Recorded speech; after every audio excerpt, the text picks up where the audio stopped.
Lecture के दूसरे भाग में मैं भारत की विदेश नीति के बाह्य निर्धारक तत्वों के बारे में बताने जा रही हूँ। भारतीय विदेश नीति के बाह्य निर्धारक तत्व में हम निम्नलिखित बातों की चर्चा करेंगे। पहला, तत्कालीन अंतर्राष्ट्रीय परिस्थितियाँ। दूसरा, अंतर्राष्ट्रीय संगठन। तीसरा, परिवर्तित अंतर्राष्ट्रीय व्यवस्था।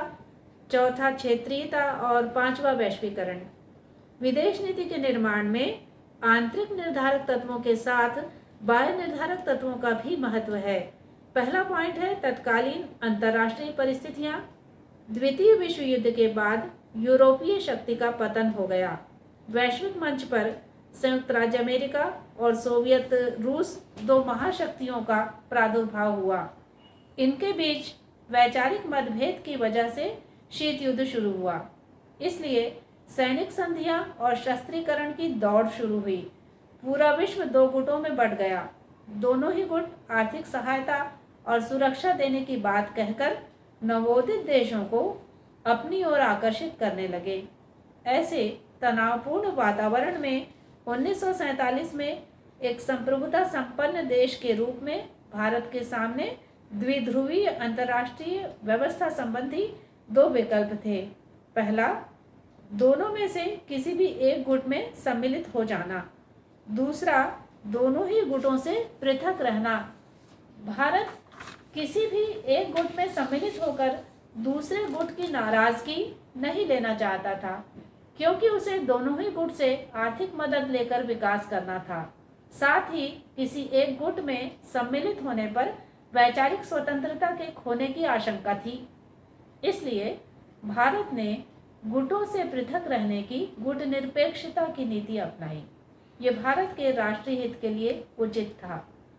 विश्व शांति, निशस्त्रीकरण का समर्थन, साम्राज्यवाद, उपनिवेशवाद का विरोध, जाति भेद का विरोध, अफ्रो एशियाई एकता का समर्थन तत्कालीन अंतर्राष्ट्रीय परिस्थितियों में भारत की विदेश नीति की मुख्य विशेषताएं रही हैं। दूसरा तत्व है अंतर्राष्ट्रीय संगठन। इसके बारे में मैं ये बताना चाहती हूँ कि भारतीय संविधान के नीति निर्देशक तत्वों के चौथे भाग में कहा गया है कि भारत राज्यों के बीच सद्भावना बढ़ाने तथा अंतर्राष्ट्रीय शांति और सुरक्षा की स्थापना के लिए सदैव प्रयत्नशील रहेगा। संयुक्त राष्ट्र संघ के आदर्शों और सिद्धांतों का असर भारतीय विदेश नीति पर साफ तौर पर देखा जा सकता है। भारत विश्व शांति और सुरक्षा का कड़ाई से समर्थन करता है। इसकी वजह यह है कि अंतर्राष्ट्रीय शांति और सुरक्षा के माहौल में ही आर्थिक रूप से कमजोर विकासशील देशों का विकास हो सकेगा। संयुक्त राष्ट्र के मंच से ही भारत ने रंग भेद, जाति भेद, उपनिवेशवाद, साम्राज्यवाद का पुरजोर विरोध किया है तथा अंतर्राष्ट्रीय शांति, विवादों का शांतिपूर्ण हल तथा निशस्त्रीकरण का समर्थन किया है। तीसरा पॉइंट है परिवर्तित अंतर्राष्ट्रीय व्यवस्था। इस बारे में मैं यह कहना चाहूंगी कि राष्ट्रीय हित हासिल करना किसी भी देश की विदेश नीति का मुख्य उद्देश्य होता है। अंतर्राष्ट्रीय व्यवस्था में बदलाव होने पर विदेश नीति में बदलाव जरूरी हो जाता है। यद्यपि मौलिक सिद्धांत परिवर्तित नहीं होते। 1991 में सोवियत रूस के विघटन के बाद शीत युद्ध का अंत हो गया। बदली हुई विश्व व्यवस्था में संयुक्त राज्य अमेरिका विश्व की एकमात्र महाशक्ति रह गया। खाड़ी युद्ध के वक्त अमेरिका के तत्कालीन राष्ट्रपति जॉर्ज बुश ने यह कहा था कि नया विश्व आतंक के खतरे से मुक्त होगा, लेकिन व्यवहार में ऐसा नहीं है। संसार के विकासशील देश आज भी विकसित देशों के आर्थिक प्रभुत्व के अधीन है। जातीय संघर्ष, राजनीतिक अस्थिरता, सैनिक नेतृत्व का अभ्युदय, क्षेत्रीय तनाव और आतंकवाद आज विश्व व्यवस्था की विशेषताएं हैं। ऐसी बदली हुई विश्व व्यवस्था में विदेश नीति की पुरानी मान्यताओं की जगह नवीन दिशा ढूंढना आवश्यक है। भारत शुरू से ही विश्व शांति को विकास हेतु जरूरी समझता रहा है। पंचशील को भारत की विदेश नीति की सबसे बड़ी उपलब्धि माना जाता था, पर 1962 का भारत पर चीनी हमला, 1965 में पाकिस्तान का भारत पर हमला, अंतर्राष्ट्रीय राजनीति में बिगड़ते हुए शक्ति संतुलन, विनाशक हथियारों की प्रतिस्पर्धा, पड़ोसी देशों की विस्तारवादी नीति के कारण भारत ने अपनी विदेश नीति में परिवर्तन लाए। पंडित नेहरू ने अंतर्राष्ट्रीय मंच पर परमाणु हथियार नहीं बनाने की घोषणा की, पर बदली हुई अंतर्राष्ट्रीय हालत में तत्कालीन प्रधानमंत्री लाल बहादुर शास्त्री जी ने कहा कि सरकार की नीतियां हमेशा स्थायी नहीं हो सकती। बदलती हुई परिस्थितियों के साथ उसमें परिवर्तन आवश्यक है, तभी हम विकसित देशों के साथ दृढ़ता के साथ खड़े हो सकते हैं और अपनी रक्षा में समर्थ हो सकते हैं। इंदिरा गांधी के समय यथार्थवादी क्रांतिकारी बदलाव दिखाई पड़े। भारत ने भेदभाव वाली परमाणु अप्रसार संधि और CTBT पर दस्तखत करने से इनकार कर दिया। मई 1974 का शांतिपूर्ण परमाणु विस्फोट, 1980 में प्रक्षेपास्त्रों का निर्माण और 11 और 13 मई 1998 में 5 परमाणु शस्त्रों का सफल परीक्षण। भारत परमाणु शक्ति संपन्न देश बन गया है। अग्नि और पृथ्वी मिसाइलों को भी परमाणु आयुध ले जाने की क्षमता वाला बनाया गया है। भारत को पड़ोसी देशों से खतरा था, इसलिए राष्ट्रीय हित की दृष्टि से भारत ने अपनी परमाणु नीति में बदलाव किया। अंतर्राष्ट्रीय गतिविधियों में उसकी भूमिका अग्रणी है। चौथा तत्व क्षेत्रीयता है। इस बारे में मैं यह कहना चाहती हूँ कि क्षेत्रीयता की विदेश नीति प्रमुख निर्धारक तत्व में मानी जाती है। भारत के पड़ोसी देशों में होने वाली घटनाओं का सीधा असर विदेश नीति पर पड़ता है, जैसे दक्षिण एशिया के देशों के मधुर संबंध, इस क्षेत्र में तनाव मुक्तता, हथियारों और सैनिक गठबंधनों से अलग बाहरी हस्तक्षेप से रहित होने पर सकारात्मक प्रभाव के कारण है। दोनों देशों के बीच असहयोग, प्रतिस्पर्धा, संघर्ष वगैरह का नकारात्मक असर पड़ता है। क्षेत्रीयता के कारण विदेश नीति इस तरह से प्रभावित होती है। कुछ पॉइंट मैं आपको बताने जा रही हूँ। पहला है भारत पाक सीमा विवाद। पाक द्वारा उग्रवाद, आतंकवाद को बढ़ावा देना, अंतर्राष्ट्रीय मंच पर मुद्दे उठाना और भारत पाक युद्ध आज भी दोनों देशों के बीच तनाव की वजह है। दूसरा विवाद है भारत चीन सीमा विवाद। चीन के साथ मैकमोहन सीमा रेखा विवाद सुलझ नहीं पाया है। 1959 में तिब्बत पर आधिपत्य करने और 1962 में भारत पर हमला करने, यह मामला इन कारणों से ज़्यादा उलझ गया। 14 वर्षों के बाद 1976 में पुनः राजदूत नियुक्ति से संबंधों की शुरुआत हुई। संबंधों में सुधार 1988 की राजीव गांधी की चीन यात्रा से हुआ, जिसमें अन्य समझौतों के साथ एक संयुक्त कार्यदल के गठन के विषय में समझौता हुआ, जो सीमा विवाद के हल हेतु सुझाव देगा। 1991 में चीन के प्रधानमंत्री ली पेंग ने भारत की और 1993 में भारत के प्रधानमंत्री श्री PV नरसिम्हा राव ने चीन की यात्रा की। यात्रा के दौरान जो समझौता हुआ उसके अनुसार दोनों देश सीमा विवाद का समाधान होने तक वास्तविक नियंत्रण रेखा अपनी अपनी सीमाएं मानेंगे। 2013 में चीन के प्रधानमंत्री ली के कियांग की भारत यात्रा और अक्टूबर 2013 में प्रधानमंत्री मनमोहन सिंह जी की चीन यात्रा तथा सितंबर 2014 में चीन के राष्ट्रपति शी जिनपिंग की भारत यात्रा चीन भारत के संबंधों को सुधारने की कोशिश है। चीन के राष्ट्रपति शी जिनपिंग 2 दिवसीय भारत यात्रा पर 11-12 अक्टूबर 2019 को भारत आए।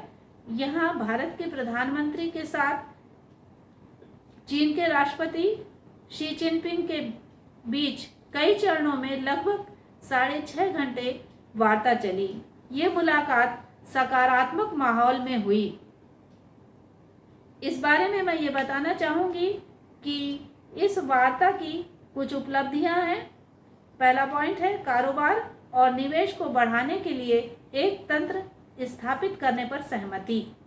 दूसरी बात है प्रस्तावित क्षेत्रीय समग्र आर्थिक भागीदारी को लेकर भारत की चिंताओं को दूर करने के लिए विचार विमर्श करने एवं सीमा पर शांति बनाए रखने के लिए विश्वास बहाली और सुरक्षा सहयोग बढ़ाने पर बातचीत हुई।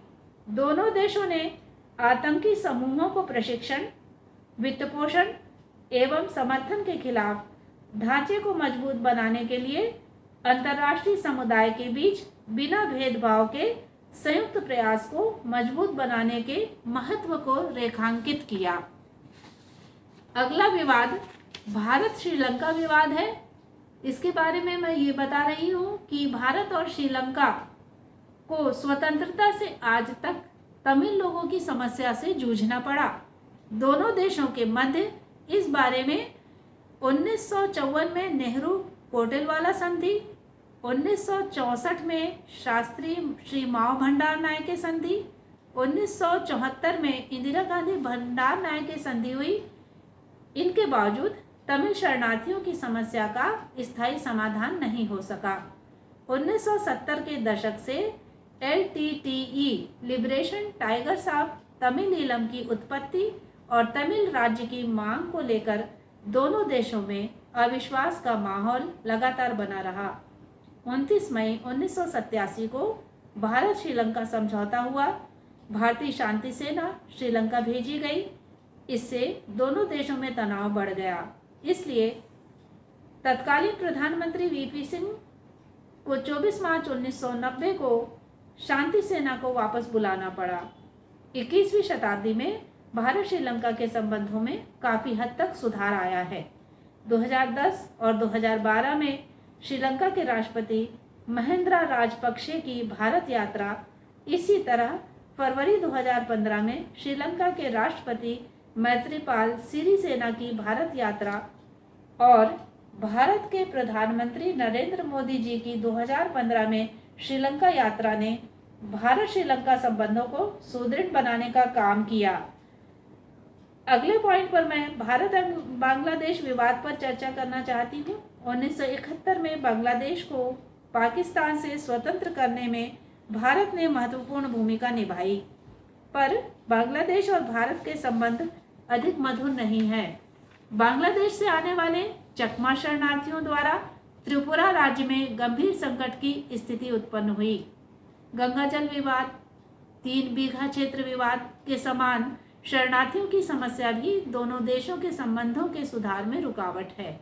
भारत सरकार द्वारा उस क्षेत्र में बाड़ लगाने की कार्यवाही को बांग्लादेश सही नहीं मानता। इस तरह कई विवादों की वजह से दोनों देशों के संबंधों पर असर पड़ता है। आज भी ऐसे बहुत से मुद्दे हैं जिनके हल के बाद ही भारत क्षेत्रीय परिवेश को अपने अनुकूल बना सकता है। 2011 में प्रधानमंत्री मनमोहन सिंह की बांग्लादेश यात्रा, 2013 में भारत के राष्ट्रपति प्रणब मुखर्जी जी की बांग्लादेश यात्रा और जून 2014 में भारतीय विदेश मंत्री की बांग्लादेश यात्रा तथा जून 2015 में भारतीय प्रधानमंत्री नरेंद्र मोदी जी की बांग्लादेश यात्रा भारत और बांग्लादेश के भूखंडों की अदला बदली की कार्यवाही के रूप में सामने आई। 1 अगस्त 2015 को ये शुरू की गई। भारतीय संसद ने 100वां संविधान संशोधन अधिनियम मई 2015 में पारित किया था। इसकी पुष्टि के लिए दोनों देशों के बीच हस्ताक्षर भारतीय प्रधानमंत्री नरेंद्र मोदी जी की जून 2015 की बांग्लादेश यात्रा के दौरान हुए। भारत और बांग्लादेश के बीच कुछ नवीनतम समझौतों के बारे में बताना चाहती हूँ। जैसे पहला पॉइंट है आपराधिक मामलों पर पारस्परिक वैधानिक समझौता, दूसरा सजा प्राप्त लोगों के स्थानांतरण पर समझौता, तीसरी बात है अंतर्राष्ट्रीय आतंकवाद, संगठित अपराध एवं अवैध दवा तस्करी पर समझौता, चौथा पॉइंट है ऊर्जा क्षेत्र में सहयोग पर समझौता, पांचवा पॉइंट है सांस्कृतिक विनिमय कार्यक्रम। बाह्य निर्धारक तत्वों में पांचवा तत्व वैश्वीकरण है, ग्लोबलाइजेशन।